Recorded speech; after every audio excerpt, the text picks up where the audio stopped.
आप सभी दर्शकों को नमस्कार और जोहार। आप देख रहे हैं PSA लाइव न्यूज़ और मैं हूं आपके साथ संपादक अशोक कुमार झा।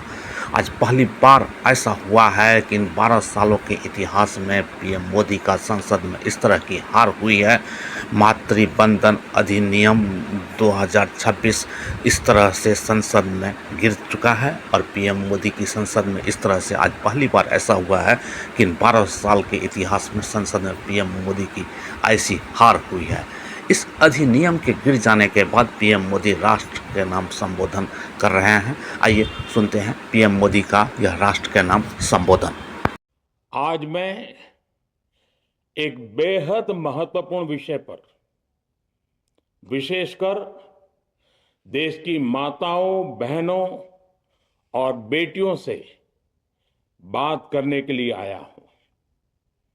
आज भारत का हर नागरिक देख रहा है कि कैसे भारत की नारी शक्ति की उड़ान को रोक दिया गया,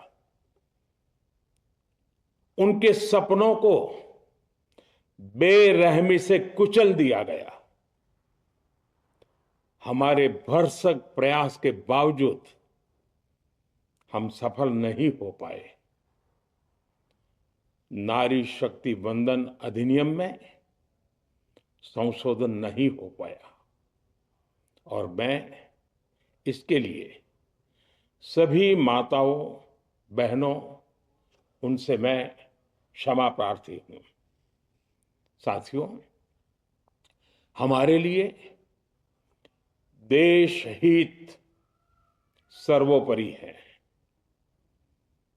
लेकिन जब कुछ लोगों के लिए दल हित सब कुछ हो जाता है,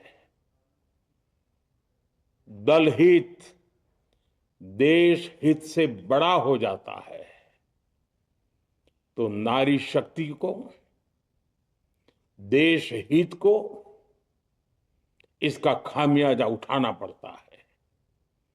इस बार भी यही हुआ है।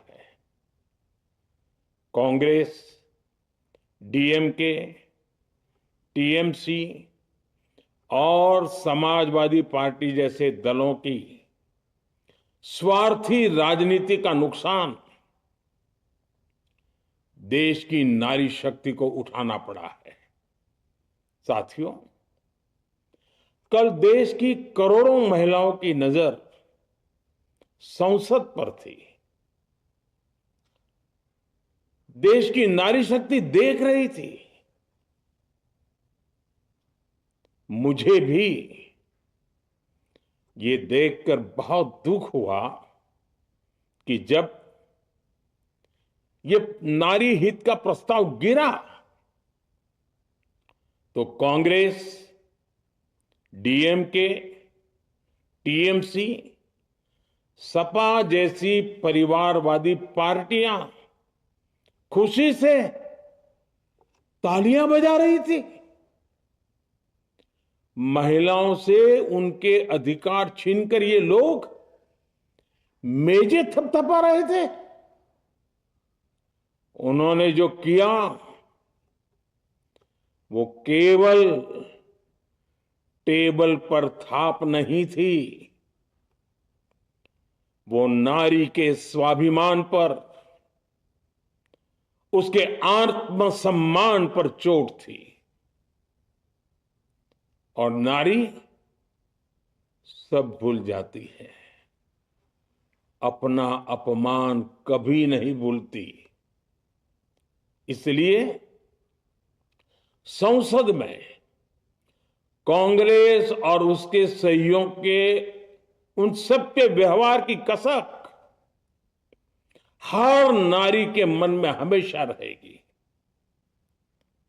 देश की नारी जब भी अपने क्षेत्र में इन नेताओं को देखेगी तो वो याद करेगी कि इन्हीं लोगों ने संसद में महिला आरक्षण को रोकने का जश्न मनाया था, खुशियां मनाई थी।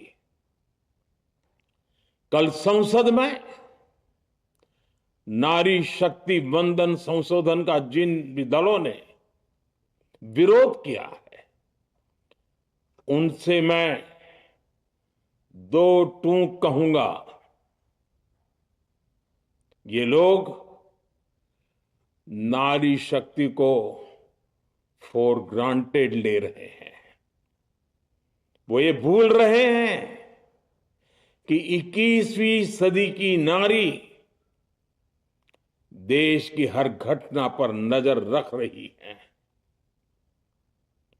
वो उनकी मंशा भांप रही है और सच्चाई भी भली भांति जान चुकी है। इसलिए महिला आरक्षण विरोध करके जो पाप विपक्ष ने किया है, इसकी उन्हें सजा जरूर मिलेगी। इन दलों ने संविधान निर्माताओं की भावनाओं का भी अपमान किया है और जनता द्वारा इसकी सजा से भी वो बच नहीं पाएंगे। साथियों, सदन में नारी शक्ति वंदन संशोधन किसी से भी कुछ छीनने का नहीं था। नारी शक्ति वंदन संशोधन हर किसी को कुछ न कुछ देने का था, देने के लिए संशोधन का था। ये 40 साल से लटके हुए नारी के हक को 2029 के अगले लोकसभा चुनाव से उसका हक देने का संशोधन था। नारी शक्ति वंदन संशोधन 21वीं सदी के भारत की नारी को नए अवसर देने, नई उड़ान देने, उसके सामने से बाधाएं हटाने का महायज्ञ था। देश की 50% यानी आधी आबादी को उसका अधिकार देने का साफ नियत के साथ, ईमानदारी के साथ किया गया एक पवित्र प्रयास था। नारी को भारत की विकास यात्रा में सहयात्री बनाने और सबको जोड़ने का प्रयास था। नारी शक्ति वंदन संशोधन समय की मांग है। नारी शक्ति वंदन संशोधन उत्तर, दक्षिण, पूरब, पश्चिम सभी राज्यों की, हर राज्य की शक्ति में समान वृद्धि का प्रयास था। ये संसद में सभी राज्यों की आवाज को अधिक शक्ति देने का प्रयास था। राज्य छोटा हो, राज्य बड़ा हो, राज्य की आबादी कम हो या राज्य की आबादी ज्यादा हो, सबकी समान अनुपात में शक्ति बढ़ाने की कोशिश थी।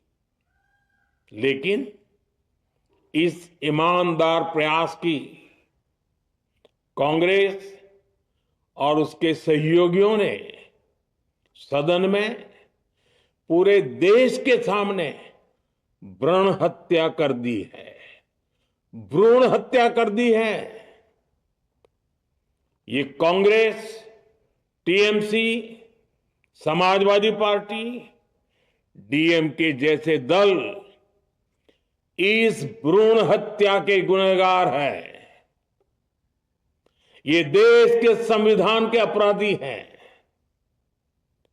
ये देश की नारी शक्ति के अपराधी हैं। साथियों, कांग्रेस महिला आरक्षण के विषय से ही नफरत करती है। उसने हमेशा से ही महिला आरक्षण को रोकने के लिए षड्यंत्र किए हैं। इस दिशा में पहले जितनी बार भी प्रयास हुए, हर बार कांग्रेस ने इसमें रोड़े अटकाए हैं। इस बार भी कांग्रेस और उसके साथियों ने महिला आरक्षण को रोकने के लिए एक के बाद एक नए झूठ का सहारा लिया। कभी संख्या को लेकर, कभी किसी और तरीके से कांग्रेस और उसके साथियों ने देश को गुमराह करने की कोशिश की। ऐसा करके इन दलों ने भारत की नारी शक्ति के सामने अपना असली चेहरा सामने ला दिया है, अपना मुखौटा उतार दिया है। साथियों, मुझे व्यक्तिगत तौर पर आशा थी कि कांग्रेस अपनी दशकों पुरानी गलती सुधारेगी। कांग्रेस अपने पापों का प्रायश्चित करेगी। लेकिन कांग्रेस ने इतिहास रचने का, महिलाओं के पक्ष में खड़े होने का अवसर खो दिया। कांग्रेस खुद देश के अधिकांश हिस्सों में अपना वजूद खो चुकी है।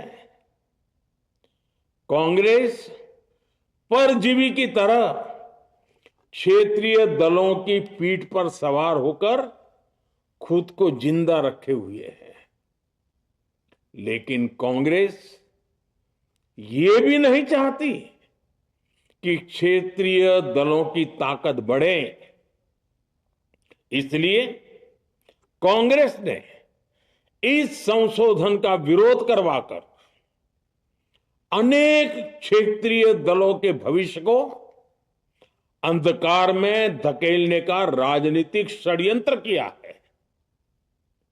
साथियों, Congress, Samajwadi party, DMK, TMC और दूसरी पार्टियां इतने वर्षों से हर बार वही बहाने, वही कुतर्क गढ़ते आए हैं, बनाते आए हैं। कोई न कोई टेक्निकल पेंच फंसाकर ये महिलाओं के अधिकारों पर डाका डालते रहे हैं। देश राजनीति का ये भद्दा पैटर्न बराबर समझ चुका है और उसके पीछे की वजह भी जान चुका है। भाइयों बहनों, नारी शक्ति वंदन अधिनियम के विरोध की एक बड़ी वजह है इन परिवारवादी पार्टियों का डर। इन्हें डर है अगर महिलाएं सशक्त हो गई तो इन परिवारवादी पार्टियों का नेतृत्व खतरे में पड़ जाएगा। ये कभी नहीं चाहेंगे कि उनके परिवार के बाहर की महिलाएं आगे बढ़े। आज पंचायतों में, लोकल बॉडीज में जिन हजारों लाखों महिलाओं ने अपनी क्षमता को साबित किया है, जब आगे बढ़कर लोकसभा और विधानसभाओं में आना चाहती हैं, देश की सेवा करना चाहती है, परिवारवादियों के भीतर उनसे असुरक्षा की भावना बैठी हुई है। परिसीमन के बाद महिलाओं के लिए कहीं ज्यादा सीटें होगी, महिलाओं का कद बढ़ेगा, इसलिए इन लोगों ने नारी शक्ति वंदन संशोधन का विरोध किया है। देश की नारी शक्ति कांग्रेस और उसके सहयोगियों को इस पाप के लिए कभी माफ नहीं करेगी। मेरे प्रिय देशवासियों, कांग्रेस और उसके साथी दल डिलिमिटेशन पर लगातार झूठ बोल रहे हैं। ये इस बहाने विभाजन की आग को सुलगाना चाहते हैं, क्योंकि बांटो और राज करो कांग्रेस ये पॉलिटिक्स अंग्रेजों से विरासत में सीख कर आई है और कांग्रेस आज भी उसी के सहारे चल रही है। कांग्रेस ने हमेशा देश में दरार पैदा करने वाली भावनाओं को हवा दी है। इसलिए यह झूठ फैलाया गया कि डिलिमिटेशन यानी परिसीमन से कुछ राज्यों को नुकसान होगा, जबकि सरकार ने पहले दिन से स्पष्ट किया है कि न किसी राज्य की भागीदारी का अनुपात बदलेगा, न किसी का रिप्रेजेंटेशन कम होगा, बल्कि सभी राज्यों की सीटें समान अनुपात में ही बढ़ेगी। फिर भी कांग्रेस, डीएमके, टीएमसी और समाजवादी पार्टी जैसे दल इसे मानने को तैयार नहीं हुए। साथियों, ये संशोधन बिल सभी दलों और सभी राज्यों के लिए एक मौका था, एक अवसर था। ये बिल पास होता तो तमिलनाडु, बंगाल, यूपी, केरला हर राज्य की सीटें बढ़ती, लेकिन अपनी स्वार्थी राजनीति की वजह से इन दलों ने अपने राज्यों के लोगों को भी धोखा दे दिया। जैसे कि डीएमके के पास मौका था कि वो और ज्यादा तमिल लोगों को सांसद विधायक बना सकती थी, तमिलनाडु की आवाज और मजबूत कर सकती थी, लेकिन उसने वो मौका खो दिया। टीएमसी के पास भी बंगाल के लोगों को आगे बढ़ाने का मौका था, लेकिन टीएमसी ने भी ये मौका गंवा दिया। समाजवादी पार्टी के पास भी मौका था कि वो महिला विरोधी छवि होने के दाग को कुछ कम कर सके, लेकिन सपा भी इसमें चूक गई। समाजवादी पार्टी लोहिया जी को तो पहले ही भूल चुकी है। सपा ने नारी शक्ति वंदन संशोधन का विरोध करके लोहिया जी के सारे सपनों को पैरों तले रौंद दिया है। सपा महिला आरक्षण विरोधी है, ये यूपी की और देश की महिलाएं कभी नहीं भूलेगी। साथियों, महिलाओं के आरक्षण का विरोध करके कांग्रेस ने फिर एक बात सिद्ध कर दी है। कांग्रेस एक एंटी रिफॉर्म पार्टी है। 21वीं सदी के विकसित भारत के लिए जो भी निर्णय, जो भी रिफॉर्म जरूरी है, जो भी निर्णय देश ले रहा है, कांग्रेस उन सब का विरोध करती है, उसे खारिज कर देती है, उस काम के अंदर खलल डालती है। यही कांग्रेस का इतिहास है और यही कांग्रेस की नेगेटिव पॉलिटिक्स है। साथियों, ये वही कांग्रेस है जिसने जनधन, आधार, मोबाइल, स्त्री शक्ति का विरोध किया। कांग्रेस ने डिजिटल पेमेंट्स का विरोध किया। कांग्रेस ने जीएसटी का विरोध किया। कांग्रेस ने सामान्य वर्ग के गरीबों को आरक्षण का विरोध किया। कांग्रेस ने ट्रिपल तलाक के विरुद्ध कानून का विरोध किया। कांग्रेस ने आर्टिकल 370 हटाने का विरोध किया।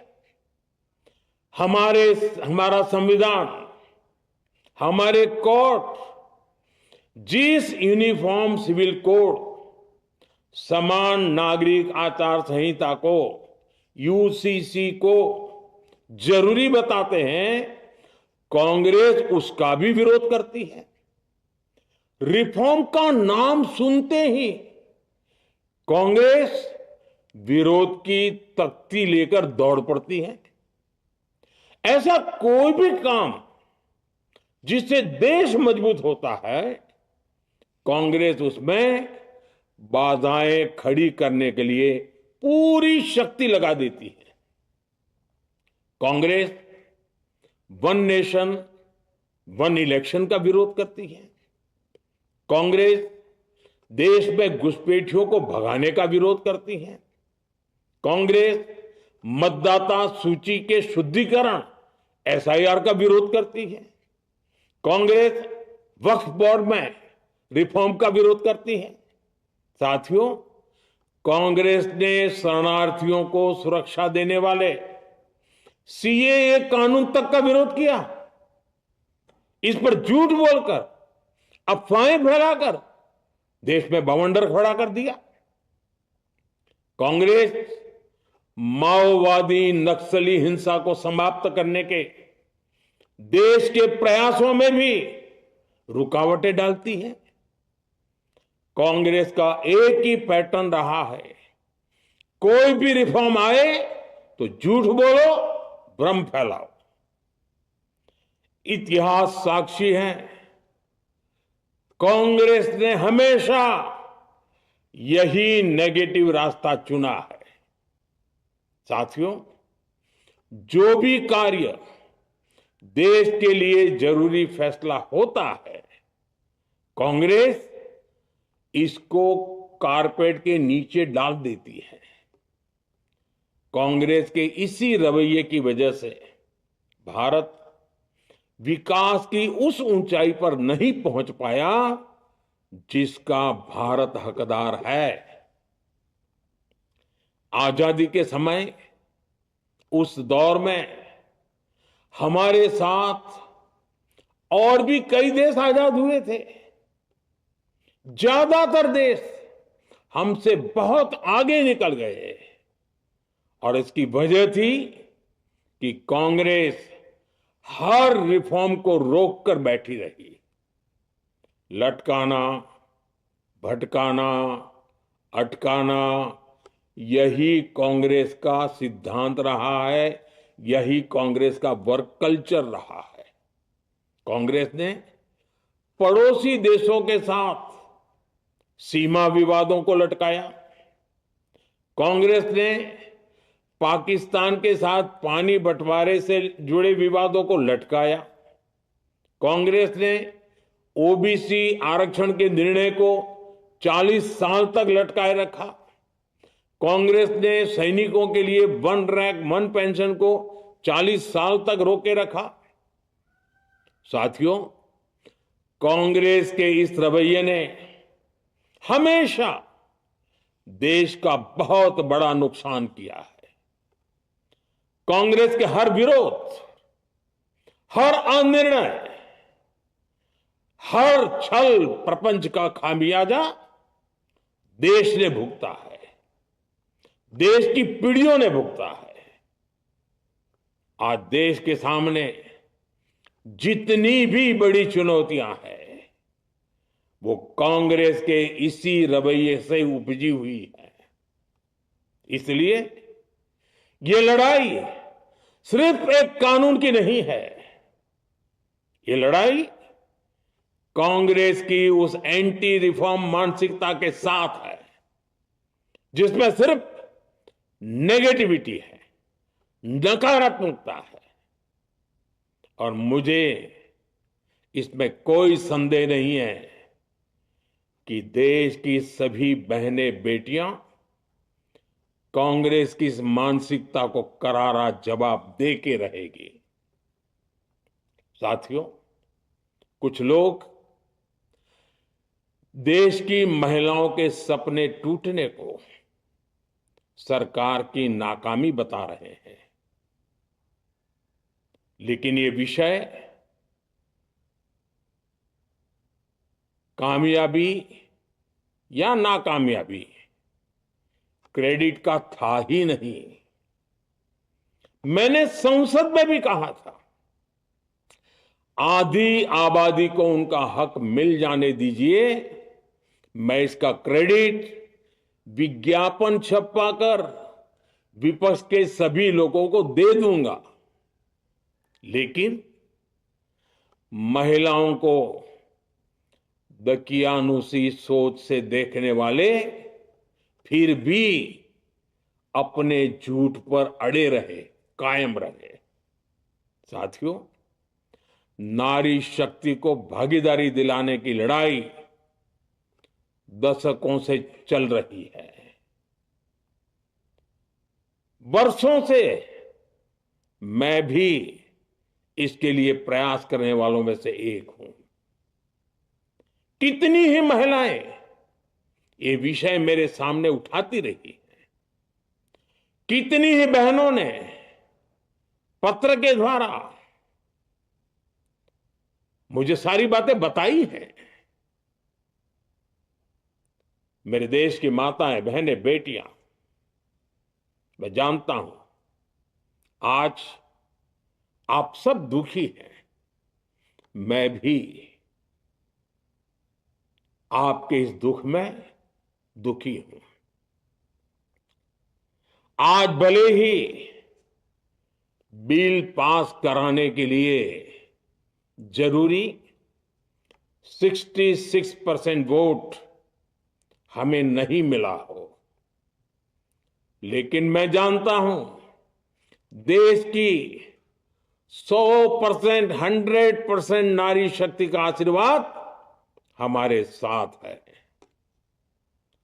मैं देश की हर नारी को विश्वास दिलाता हूं, हम महिला आरक्षण के रास्ते में आने वाले हर रुकावट को खत्म करके रहेंगे, हटा करके रहेंगे। हमारा हौसला भी बुलंद है, हमारी हिम्मत भी अटूट है और हमारा इरादा भी अड़िग है। महिला आरक्षण का विरोध करने वाली पार्टियां ये देश की नारी शक्ति को संसद और विधानसभाओं में उनकी भागीदारी बढ़ाने से कभी भी रोक नहीं पाएंगे। सिर्फ वक्त का इंतजार है। नारी शक्ति के सशक्तिकरण का बीजेपी एनडीए का संकल्प अक्षुण्ण है। कल हमारे पास संख्या बल नहीं था, लेकिन इसका मतलब ये नहीं है कि हम हार गए। हमारा आत्मबल अजेय है, हमारा प्रयास रुकेगा नहीं, हमारा प्रयास थमेगा नहीं। हमारे पास आगे अभी और मौके आएंगे। हमें आधी आबादी के सपनों के लिए, देश के भविष्य के लिए इस संकल्प को पूरा करना ही है। आप सबका बहुत बहुत धन्यवाद। पीएसए लाइव न्यूज से मैं हूं आपके साथ संपादक अशोक कुमार झा। हम फिर मिलेंगे आपसे बेहतरीन और ताजा खबरों के साथ। नमस्कार।